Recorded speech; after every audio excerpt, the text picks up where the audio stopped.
Chapter 7. We're back to Donovan Curtis, IQ 112.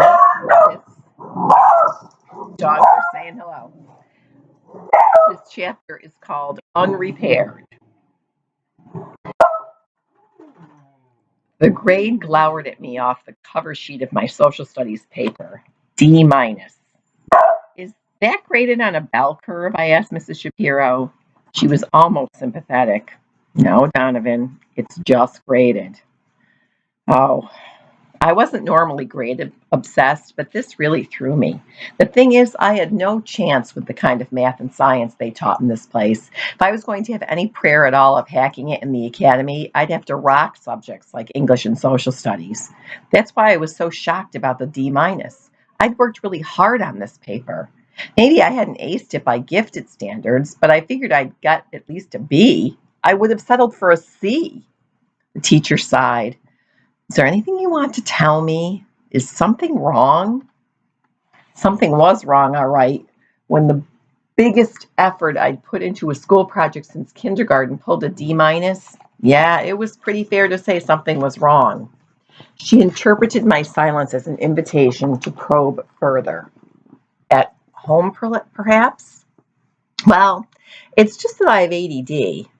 That was pure, blind inspiration. Sanderson had ADD, and occasionally he got cut a little extra slack because of it. Mrs. Shapiro's expression softened immediately. Why didn't you say so? I guess I was too distracted by other things. She looked a little suspicious, so I added, I really wanted to make it on my own.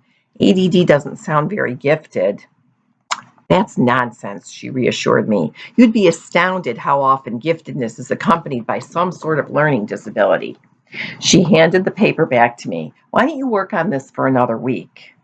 I didn't like the sound of that. Well, and we'll see what we can do about raising your grade. Maybe there was more to this learning disability racket than met the eye. After all, ADD was just the beginning. With a little bit of effort, I could work up a case of obsessive compulsive disorder that would knock your socks off. And what about dyslexia? That could be just the ticket to ward off any D minuses that might be coming down the pike in English. I put my all into the social studies paper, and Mrs. Shapiro grudgingly upped me to a C. I fared no better in English class. Dyslexia or not, C minus was the best I could come up with, and that was a stretch. Have you ever read Beowulf? Even the cliff notes could kill you. I expanded my list of disorders. Restless leg syndrome was a good one. It explained all my fidgeting. And my non-specific bladder issues allowed me to spend as much time in the bathroom as outside of it. I had this recurring nightmare that all my teachers got together and compared notes on my various illnesses, weaknesses, and diseases. At the end of the dream, an ambulance pulls up to the academy to haul me off to intensive care. But when the attendant takes off his surgical mask, it isn't a paramedic. It's Dr. Schultz. Then I'd wake up choking and spitting because Beatrice was sleeping on my face. Yes, the chow chow was still a fact of life. I should say a fact of my life, since she totally loved me. Props to Katie. She tried to help out, but every time she even got in the same room with her husband's dog, Beatrice growled her off. All the mom wanted was me. She spent her nights in my bed and her days in my dresser drawers because my scent was on my sheets and clothing, which meant I spent nights and days scratching at itchy dog hair. There wasn't a part of my body that Chow Chow hadn't napped on yet. I should open up for business as a parking lot. I'd make a fortune in dog biscuits. I would have put a stop to it, except that I was beginning to think Brad's mother was right. Beatrice really was sick. Her energy level was absolute zero, and she ate nothing at all, which was amazing because her stomach seemed fatter than ever. Nussbaum's pet snake had more get up and go.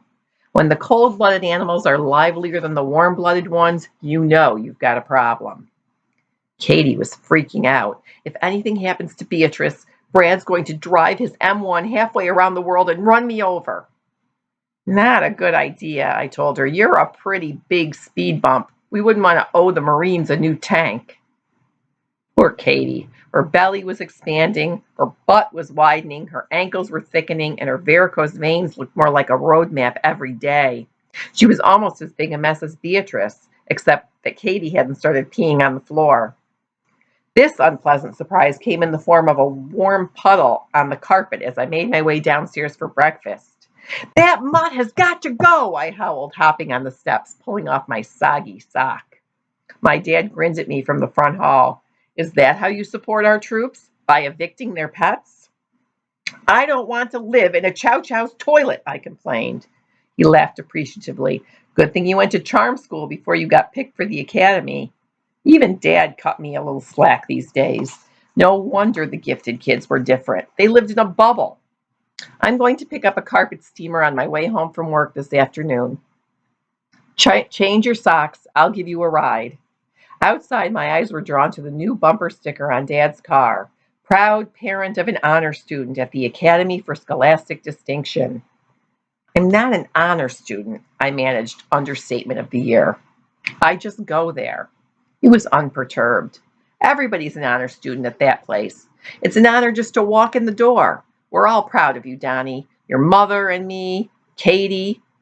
"Right," I snorted. "She said I'm dumber than her bladder-challenged dog." Dad started the car. "She may not say it in so many words, but don't think she isn't feeling it. These are tough times for our family, what with Brad deployed and the baby coming, and now Beatrice, like we don't have enough stress in our lives already. Then you step in and do something for everybody to feel good about." Sorry, excuse me. It was like it's like it was sent from heaven. Pressure's on, right? I felt as if I was losing my mind, hiding out in the gifted program and carrying the emotional well-being of my entire family. No pressure. At the small appliance shop, I hung back while Dad spoke with the salesman. There was a copy of the town newspaper lying open on the cashier's desk. I nearly threw up my breakfast when I read the banner headline: "Repairs in limbo thanks to Statue Gate." Physical education classes at Hardcastle Middle and High Schools are being held outdoors despite the frigid winter temperatures. The glass double doors of the athletic facility are still boarded up, and 25% of the floor is badly damaged. The school district is ready to roll on the repairs. A contractor has been hired. So what's the holdup? The Parthenon Insurance Group is refusing to pay, arguing that the damage was caused by engineering negligence in the statue of Atlas, a portion of which rolled down the hill and smashed into the building. The offending object, Atlas's globe of the world and heavens, all 400 pounds of it, was affixed by a single bolt, which corroded over the years. This design flaw, Parthenon argues, is the responsibility of the statue's manufacturer. However, Classical Bronze Foundries, Inc. went bankrupt in 1998, leaving the school high and dry. The Hardcastle School District has filed suit against Parthenon, but the case is likely to drag on for years, according to Superintendent Alonzo Schultz. In the meantime, the physical education program is out in the cold.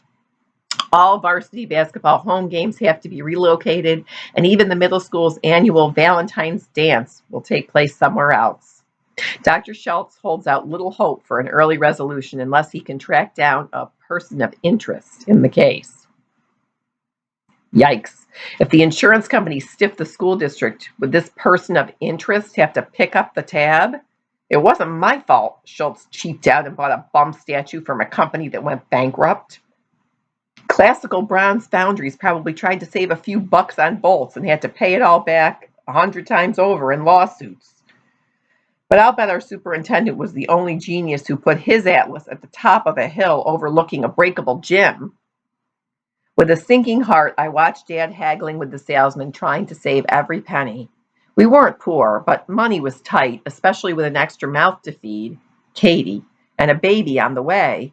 The one good thing about Beatrice's hunger strike was that we weren't blowing a fortune on dog food. There was no way we could afford to fix a busted gym. It didn't take Noah Euclid or Abigail Lee to do that math. I got to the academy earlier than usual, which gave me some much-needed extra time to work on my science project. Abigail's was entitled "The Abiotic Synthesis of Organic Compounds." Chloe's had something to do with the wave-particle duality of light, whatever that is. Noah's, the Euclid's constant, was this number he developed that supposedly explained the expansion of the universe in the first few seconds following the Big Bang. Mine was called Chow Chows, a special breed. Obviously, it wasn't as impressive as the others, but I was really slaving over it. My plan was this: I was never going to outscience the academy kids, but I could give it the personal touch. Hey, if I was stuck with being hospice nurse, hospice nurse to a dying dog, at least I should get a project out of it. I had photographs and sound recordings of barking and microscopic slides of fur and drool samples. If I loaded up enough stuff, Mr. Holman would have to give me a decent grade on sheer volume. And if he turned out to be a dog lover, I'd be golden. I stashed my coat in my locker, which was still basically empty. Lockers were huge at the academy. I'd never seen it, but supposedly one kid kept a full tropical fish tank in his, plugged into the built-in power strip. Unlike Hardcastle Middle, with its no phones during school hours rule, the academy encouraged its gifted students to have laptops and smartphones charged up and available at all times. You never know when the research bug might hit, Mr. Osborne was fond of saying. It made me smile that Noah, apex of the IQ pyramid, now used his BlackBerry purely for watching YouTube. The robotics lab was deserted when I got there. Hey, Tin Man, I said, greeting him in a low voice, bestowing a very gentle high five on one of his lifting forks. Call me crazy, but it sort of pleased me that the robot had a name thanks to me, just like it pleased me that I was now Tin Man's first string driver for the robotics meet. I know that must seem pretty stupid coming from someone who was in such big trouble in every other phase of his life. Standing there next to Tin Man, I happened to glance over to the teacher's cluttered desk. There was an internal memo form on top of the mess. My eyes froze on the subject line, summer school. It had to be about me. Who else in this class of brainiacs could possibly need summer school? In the interest of self-preservation, I had to read it. Oz, as we feared, the district has been unable to find a certified teacher to offer human growth and development to your students who have unfortunately missed it. Summer school appears to be their only option. The kids affected are Chloe Garfinkel, Abigail Lee, Noah Euclid. That was as far as I got before Mr. Osborne came in and caught me snooping. Donovan, step away from my desk. I was too blown away to worry about whether or not he was mad. Summer school, I exclaimed. For those guys? It's none of your business, the teacher interrupted sharply. It doesn't affect you at all. But why would the smartest kids in town need summer school? I persisted, bewildered. What's human growth and development? It's a health course required by the state, he explained wearily. You took it last year in 7th grade. Light dawned. And you were so busy teaching them genius stuff that you missed it. I mulled it over. That's on you, not them. He looked like I'd slapped him. I know. I would have bet money that I had absolutely nothing in common with my gifted classmates. But here they were, just like me, getting jerked around because the school district had messed up. I was on the hook for the damage caused by Schultz's defective statue. They were on the hook for a required course they needed. And the was going to be one summer. So teach it to them, I concluded. Those guys, it won't take 10 minutes before they know it better than you. He shook his head gravely. The teacher has to be state certified, or it has to come from hands-on experience. Hands-on experience, I repeated, startled. They want that? Isn't it all about, well, you know. Physiology, he interjected. Adolescence, body changes. The seed of an idea began to germinate in my mind. What else? I prompted. Reproduction. Katie folded her hands atop her big belly. You're out of your mind, she told me. I always knew you were crazy, but this is proof positive. Don't be like that, I wheedled. It won't cost you anything except a few trips to the school. Why should you care? You'll be pregnant anyway. It won't cost me anything, she echoed. How about my privacy, my dignity, my self-respect, my right to bring a baby into this world without turning it into a science fair project? It isn't even for me, I argued. These kids really need your help. They're in a jam. She was adamant. Well, If they're so gifted, let them find a way out of the jam. You have to do this for me, I said stubbornly. No way, Donnie, not in a million years. I'm not crawling into a petri dish for you or anybody. I sighed. Well, okay. I feel sorry for Brad, though. She was wary. What's Brad got to do with it? You know, there he is, far from home, serving his country. It'll break his heart when he finds out his beloved dog isn't getting the care and attention she deserves. I pointed to Beatrice, who was making another liquid deposit on the rug. She shrieked so loud that it brought Mom running up the stairs. What's wrong? Nothing, Mom, I called, but fire up the carpet steamer, will you? We're going to need it in a few minutes. Katie was beside herself. Just what are you saying? Do I have to spell it out for you? If I don't look after Beatrice, Beatrice doesn't get looked after. And that's my fault, she demanded. She won't let me anywhere near her. I totally sympathize, I assured her. Bad things happen to good people sometimes. Look at the poor academy kids. It isn't their fault they miss this credit, but they're the ones who have to suffer. Just like it isn't your fault your mother-in-law dumped a dying dog on your doorstep. Don't say dying. She's not dying. She can't. Suddenly, Katie clued in. You miserable, blackmailing slime bucket. This is low even for you. I nodded in agreement. Poor Brad. She was bitter. What do you care if a bunch of nerds go to summer school? You already took this course. There's nothing in it for you. She was only half right. There was nothing in it for me, at least nothing I could explain to Katie. If this worked, if following Katie's pregnancy could count as a hands-on experience for human growth and development, that would strengthen my ties to the Academy for Scholastic Distinction. It wouldn't make my grades any better, but it might take people's attention off how ungifted I was. The longer I could stay at the Academy, the longer I could keep myself hidden from Schultz's justice. Selfish? Big time. And something else, too. It was absolutely what James Donovan would have done. Maybe Ancestry.com wasn't such a waste of money after all. The Hardcastle gym may have been my Titanic, but we were survivors, James and me. Aloud, I said, I'm doing it because a nice person helps his friends. She rolled her eyes, but I knew I had her.